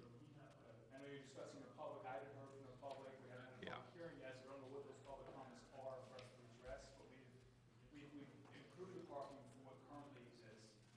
We addressed the board's comments and the engineer's comments, and We haven't improved the parking. Let's be honest with one another. And I know you're wrong. We haven't improved that parking one iota. We can do things to manipulate around it to make it sound like that we are working on it, and have done, but we have not improved the parking in that site whatsoever. And I just want to state right on the record that this board realizes that parking is a problem. And I don't know what we can do about it, but we realize that that's a problem.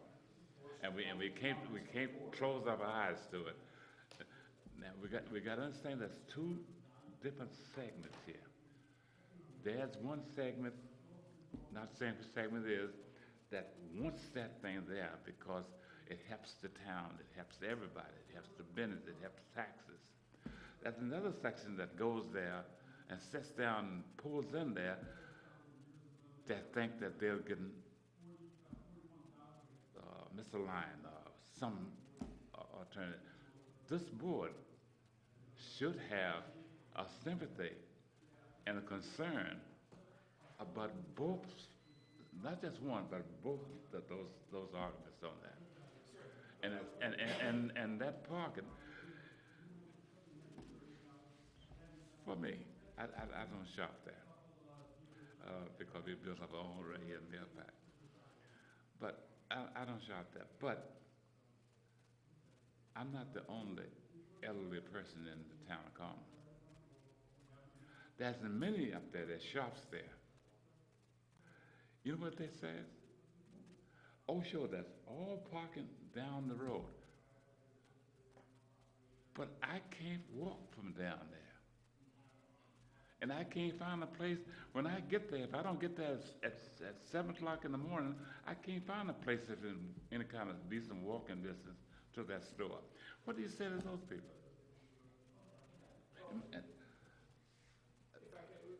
Within the constraints of the site, as the site exists.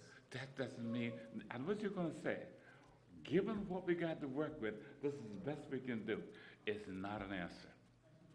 But we can't improve, we can't make the site bigger. Oh, you know something? We can't change the geography of the site, we can't change the topography of the site, so I don't know how to address those concerns within the constraints of the existing site, other than what's already been proposed by the town. I always remember one thing that my father-in-law told me was dead now years ago. We was on a place for an I-beam, had to put it in, it was just him and I. And I says, well, I says to my father-in-law, I said, we can't do that. He said, you don't think so? I said, no. He says, well, you're not working here today. You might as well go home now. There's no such thing as you can't do something. You can do it if we look at it hard enough to find a way to help those people who can't walk from there, barrel out of that parking lot up to that store, who wants to shop there, who loves that store. It's not that they hate that store. They love that store, but they're trying to figure out how they're gonna get there. I understand the concern. Now you My don't say, question is, how do we move forward from here? Is it that the engineers to come up with some plans, or does the board have some suggestions as to how to accomplish? all I want you to do is to take another earnest look at it. It's gotta be something. Even 2 spots. People who are handicapped, it's a question of needing more handicapped. You don't have to be handicapped that can't walk from one end of that parking lot to the other one. I would respectfully submit that we did look earnestly for extra spots when requested to initially, and we found 10 additional spots, and there is not much more room for more spots. If we could have added 12 additional spots, we would have added 12 additional. There is not a lot of room on the Let me site. just try to clarify. This is, Mike, this is your memo, right? So it says 885 spaces are required, 680 spaces are provided for. So there's still a variance of 205 spaces in a building that we're looking to enlarge, correct? But their argument is that if you go there at any given time, half of the spots aren't used. All the way But they're down not towards, the front spots. right, the ones down towards the movie And theater. that's where Harold's saying there are people that want to shop there, but they can't because they have to park down by the movie theater, say, for example. Where's this shortage? I mean, if you look down to the movie theater, where's this Depends on the variance? time of the day. But where, Nighttime, everybody's by the movies, during the day, mornings. but where are they short 205? Overall. Yeah, it's the whole. It's the whole. Even when you look at the whole shop, they're short. That's what we base it on, the total. So the number's the number, it doesn't say they have to be front row spots. Right. But the problem is that the way the building is situated, everything at ShopRite, that's all they have is the spots right in front, and it's short because they have all the roads going in But front. even when they go all the way down, they're still short. Oh, yeah. The total site is short based on the parking regulations. Especially on the problem. weekends. Yeah. You hit that store on a Saturday or a Sunday. Correct. And then if you go to the It's movie short. theater, Part of the issue, and it's easy to overlook, is that we're looking at the ShopRite building, and how much parking, it should have been before the ShopRite building. But what your code says is ShopRite is part of a design shopping center, and there are certain number of parking spaces that you need for the entire center. In your code, the building is not isolated from the center, it's the center overall. So that's why, I understand the board saying, well, who wants to park by the movie theater and walk over to the ShopRite and go shopping and bring their bags back to the movie theater? I understand that, but your code is drafted in such a way that that is how it works. It's the parking spaces throughout the entire lot, not just in front of the ShopRite. But your improvement is arguably gonna bring more customers into the parking lot, so we're trying to deal with that. We get what you're saying, but we have, I know I go there, and it's, on the weekends, it's difficult to find parking, it really is. I think to Harold's point, maybe if you guys look at it again, and stop thinking within the 4 corners of a box and say, hey, what can we do with this parking lot, thinking outside the box, try to improve the parking. what about the travel lanes up front? The engineer saying you're done. Yeah, I mean, travel lanes, I mean, maybe there's something you can do with travel. Maybe you could limit the travel, Maybe you can, that whole loop around on both sides, maybe you can make it a single access, no? You're That's because of the elevation change? right. It needs to make up the grade from the roadway. Fine, I'm just trying to think. Believe me, I've thought and thought about it. I just want to reiterate that at the last meeting, we reviewed this issue was essentially resolved to the board's satisfaction, and we were delayed further in being referred to the CBA and moving forward with SECR, et cetera, to allow us time to work with the architects and the architectural renderings, which we spent a couple of months doing to the point of satisfaction of the town consultants architect, and now we're going back to the parking, which the board is now not satisfied with once again. I understand you have your issues you have to work through, and you work for the municipality and the people in Northern the best that you can for its history, and I don't dispute that whatsoever. But I think, we need to take into consideration factually and reality is that this lot is limited in terms of expanding parking. If the board is inclined to have us, like I said, reduce travel ways or something along those lines, and, I don't want to speak for the engineer, but I know, because I work closely with the engineer, I know we've taken a very hard look at parking.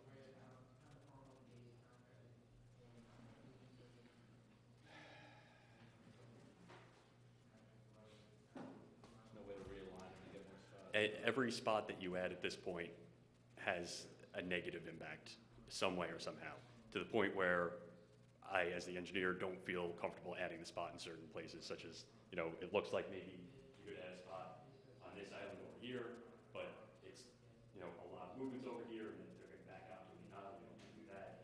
Maybe a spot over here, but then backing out to an aisle. When I was looking for those extra 10 spaces a couple months ago, really ringed the site for those 10 spaces, and there is not a heck of a lot more I can do with it. I guarantee you,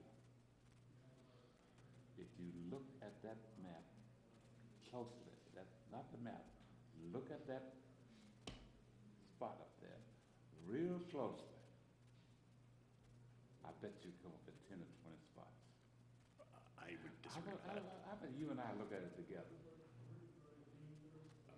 Okay, Wanna go that's, there? we can certainly do that. I don't think that there are 10 spaces I have, on this site. Nothing against what you're saying. You're saying for your clients. I'm talking for the people out there. That's who I'm talking for, the people. I'm talking for both of you. Because the business we need too. But we have to protect the welfare of the people that we're serving. That's something we have to do. That's in the code. Is it possible to perhaps, and I don't know, I'm just sort of thinking out loud here, maybe add some signage for, like they have expecting mothers parking and things along those lines? Perhaps we add some, you know, elderly citizen, you know, you see that on the bus too. It's not just ADA, it's elderly and ADA seating. Maybe we add a couple of those signs on some upfront parking to alleviate your concerns. Well, I'm happy about one thing. You begin to have a concern. Sorry, what's You're that? beginning to have a concern, and that's a help.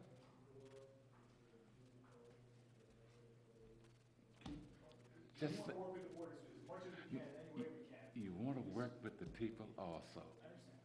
You know, that's more important than you want to try to help the people who you want to be your customers. You want to help them too. Suggestions are senior parking spots. Mothers with children. The variances we would be requesting from the ZBA, if we were to find more parking spaces, whatever variance we would request now would only be less than that, so it wouldn't hurt us to go to ZBA. Oh, I got no problem. I got no problem saying the ZBA. And then let you come back and deny you. No, I'm just kidding. He was happy for a second. But I am concerned about the people out there. Maybe you should have, maybe there's other alternatives to try to figure out spots. Employee parking lot. We talked about that, right? You know, you got a lot of people that working in that store that's parked right the first parking spot in that parking lot. We need to talk to ShopRite. Yeah, I mean, I know there's a union issue there. Yes, it'd be returning to a much bigger issue than. No, but you see, who knows her? ShopRite knows her. We don't know who they are. And ShopRite can certainly ask their employees to park elsewhere, but because of union issues, can't require them to park elsewhere on the site. So that's been broached and discussed as a possible alternative, and that is sort of where we hit a brick wall with that idea. I talked with my father once again. I love my father. But he never had much success in asking me to do anything. I'm telling you. But he had a way that I was glad to do things. That's the difference. It's kind of rude way I explain it, but that's the difference. There's the other approach too. You can give incentive to your employees to park, right, as well as, there's a lot of, I mean, shuttle buses, those kind of things. Again, I'm not sure where you can go with it, but you can think outside the box. I think that's the point. You can take a look at it and try to find a way. I have just one question. You indicated you had, since the prior meeting, found 10 spaces. Not since the prior meeting, since one of the very initial meetings. Can you indicate where where those were? I hope they're close to the building, close to this building. Well, that was a result of narrowing the The spot. last three, Small. I think, way to the right. we had a couple up here, one over here. I think we realigned some of this, we got a couple in there. I don't remember exactly where they were, but they're sort of. In front of the store, not. Yeah, they were, They had parking that was 10 by In this 20 area. and That's 9 fine. by 18, so they That's made it all 10 sufficient. by, Thank you. 9 by 18 to get it down to a better number. Right? that was part of it. Part of it was, They want, realigning they fence want to deny islands. to There- ZBA. You would hear from proximity pieces architectural. No, I didn't find 10 spaces down here. Vince? We're Nancy. Yes, Mr. Chairman, the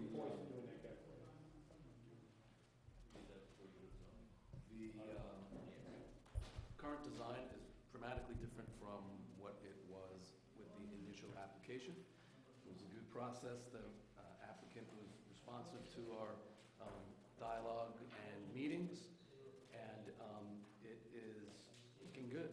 And I think it is substantially consistent with the direction that the board has articulated to me. And so therefore, I recommend the board accepts what is currently on the table.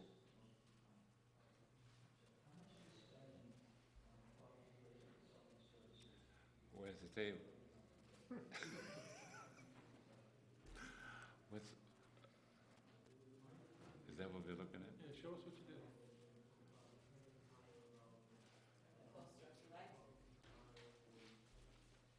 So we added a lot of verticality, we added some gables roofs, and some detail. We changed the materials, we got rid of the concrete block, we put brick in it.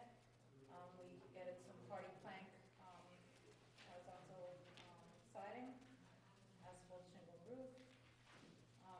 The precast concrete wall, we made the same color as the brick, similar color, and we added a texture to it so it looks similar to block. It's being imprinted, so this is the texture that's gonna be imprinted into the precast. And this is the brick, it's gonna be thin brick. And this is the hardy plank. And I brought with me, it's actually gonna be very similar to ShopRite that we just finished in Warwick. And I brought with me a photograph of how that came out, so I'll show you what that looks like.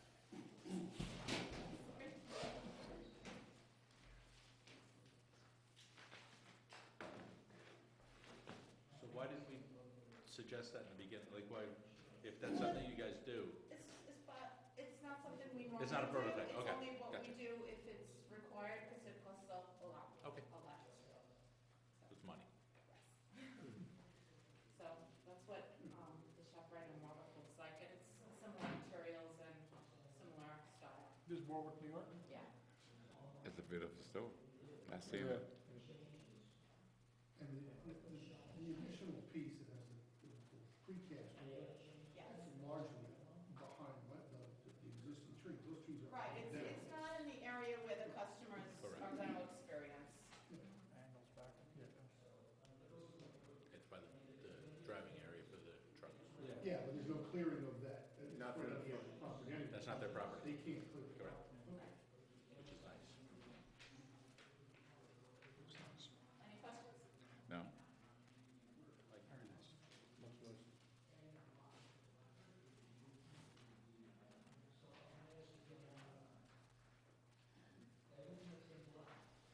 Vincent, you got anything else? That's it?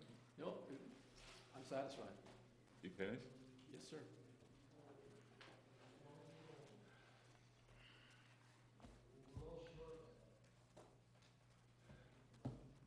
They have to be ready to send them to the ZBA? You are, Mr. Chairman, you're ready to go. Because we have to get him out of here tonight in one piece. So he looked like he was getting ready to fall apart up there. I appreciate that, Mr. Chairman. He used to be pretty close to this board many years ago. He forgot. But I keep reminding him. Sat in that chair. He did. He sat with the board.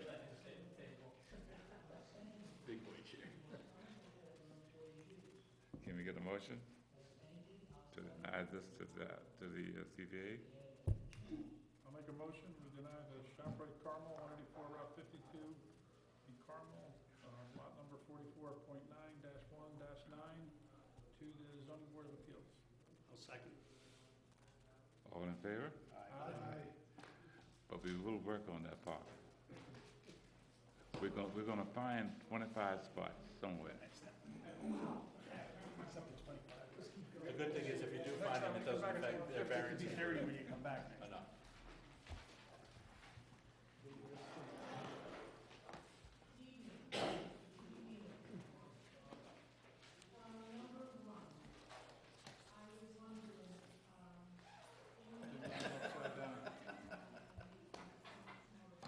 We did not upside down and backwards. Thanks.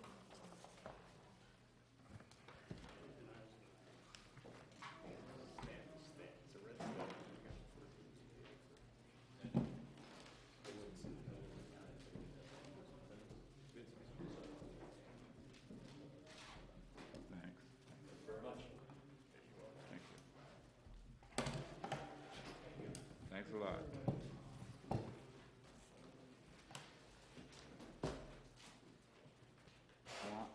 Swan Cove. Michael? Swan Cove is on for an extension of their final approval. They've been working with the DOT and the engineering department and trying to get their building started. That's their delay, so I have no objection to the extension. Rich? Well, so just to confirm, Mike, they're working with the DOT, they're waiting for permits with the DOT, they received one for a sewer connection, they're waiting for one for a water connection. They have all of the engineering department comments have been addressed, so there's nothing holding them up on our end. We have no objection to the reapproval. The applicant's aware and is going to be in front of the ECB because their permit is almost expired, but they know that they're gonna be there. And they will have to ultimately post a performance bond and documentation of a homeowners association, which was part of the original resolution. But other than that, our comments have been addressed. Pat? But no objections to the extension, Mr. Chairman, and this would be for a period of 1 year. Any concern around the board? I think you kind of stated your statement, but the concern was they can't get. Yes. They're having, it's the DOT who has been causing them grief, and I'm sure that they can tell you the stories ad nauseum with it, but I don't want to get them annoyed any further than they already are at the situation.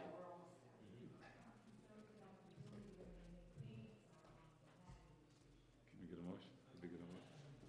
Mr. Chairman, I'll make a motion for Swan Cove, 628 Route 6, tax map 76.5-1-49, for a 1-year extension of the final site plan approval. Second. All in favor? Aye. Thank you. Thank you. All three are equal.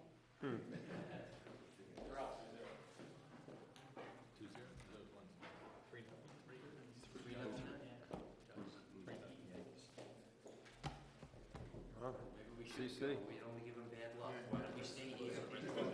Yeah. Keep going up. CC's pitching. Allen Center? Good, Joe, yourself? Allen Center, Michael? The applicant proposes to add an indoor shooting range to the existing Paladin Center. The shooting range is a self-contained unit that will be placed in the warehouse area of the building. I have no objection to the waiver of site plan as there are no new structures being proposed. Rich? All work is being performed inside the existing facility. The engineering department does not have any objection to the waiver of site plan for the project, as long as there are no changes being made outside, which there aren't. Pat? Same thing, Mr. Chairman, no objection to the request for the site plan waiver. Just a couple of minor questions. While it is being installed inside the building and inside a self-contained unit, will it be audible outside the building, or more importantly, from neighboring property lines? No. So just wanted to clarify that for the record.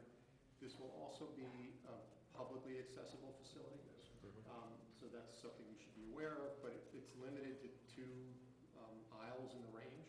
So it's not a large facility, and it can't accommodate more than 2 people at a time. So even though there's a public use component, it's a very, very limited public use component.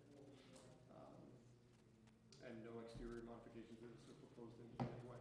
objections to the, considering that way, Mr. Chairman. Anything you want to say? Well, we're happy to be here in Carmel. It's, 5 years ago we were here. The business is growing.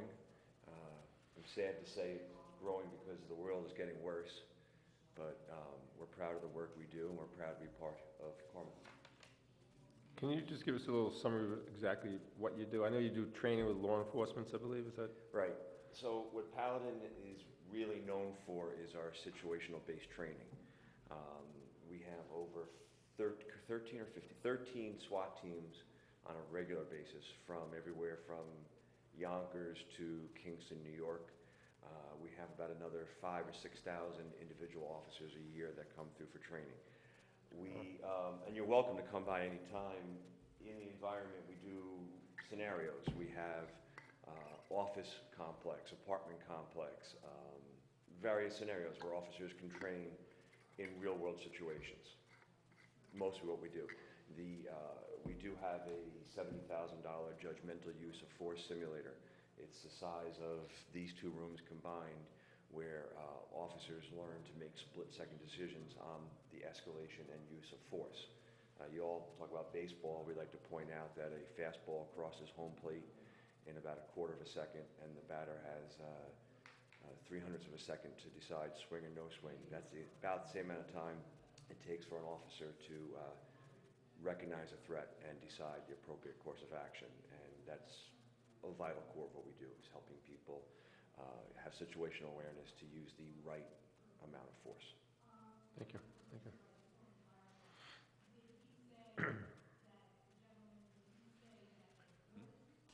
Just need a motion. It does, yeah.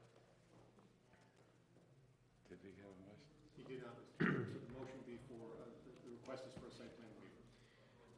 I'll make a motion for a site plan waiver for Paladin Center, 39 Seminary Hill Road, Carmel, tax map 55.10-1-1. I'll second. All in favor? Aye. Opposed? So carried. Thank you. Thank you. Thank you very much. And thank you for your patience. We have plenty of parking if you need to park. We have a lot of, thank you. Duly noted, you're gonna have to get a bus to go to back. Shop right. Thank you. In a minute? Well, I reviewed the minutes and they appear to be appropriate, so I'll offer the minutes of the meeting of September 13, 2017. I'll second. All in favor? Aye. Motion to adjourn? I'll make a motion to adjourn. I'll second. All in favor? Aye. I think that's enough.